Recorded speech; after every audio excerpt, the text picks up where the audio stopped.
Hi, this is Cecilia from Tarot by Cecilia, and this is your tarot card of the day for Saturday, May the 10th, 2025.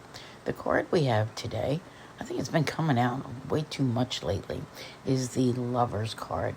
But this one is beautiful, and it's from a deck in progress by Duchess of Lore, and you can find her on Instagram and Facebook.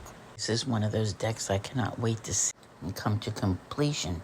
Anyway, we all know this is one of those cards that's about relationships and choices. And my oh my, it seems like there's been a great deal going on lately. Some of it has been external, and some of it has been, the issues that we have, like our own relationships with ourself and what is going on.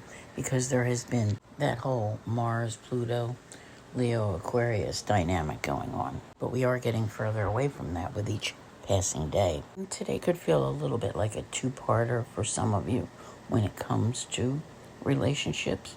We start off with a more social atmosphere with the moon still being in Libra, and it will make a trine to Jupiter, which of course is very social, before moving into Scorpio in the evening. This might be where it starts to get tricky. That Scorpio moon will be opposing Mercury, which, by the way, moves into Taurus earlier in the day, a place it hasn't been in a while because we had to deal with the recent retrograde in Aries and Pisces. Now, with opposition to Mercury, square to Pluto, both happening later, which is good, all right, because it doesn't affect everyone. But here again, we have the whole relationship thing going on, and what could prove to be a very tense full moon coming up in Scorpio on Monday the 12th. And why do I think it's going to be tense? Because Uranus is involved. People will be unpredictable, tempers might flare. Don't get me wrong, it's not necessarily, all bad that comes out of the full moon, because that's not usually the case.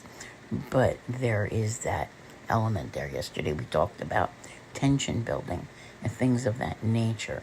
So if you're mindful of that and you're a bit more of a peacekeeper, you'll know when to, just kind of not push back in some instances, or even poke the bear, so to speak. And part of what makes this not so easy is that every single one of us has been under some, it's like being in a pressure cooker and really needing to get to the other side of this cosmic storm before we can start to make some sense of things. So enjoy the social atmosphere of the Libra moon when it comes to your relationships, and then beware of, maybe changing behaviors after the moon moves into Scorpio with those around you.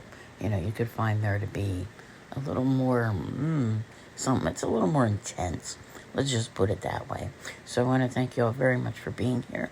I'll see you here again tomorrow. And as always, have a great day.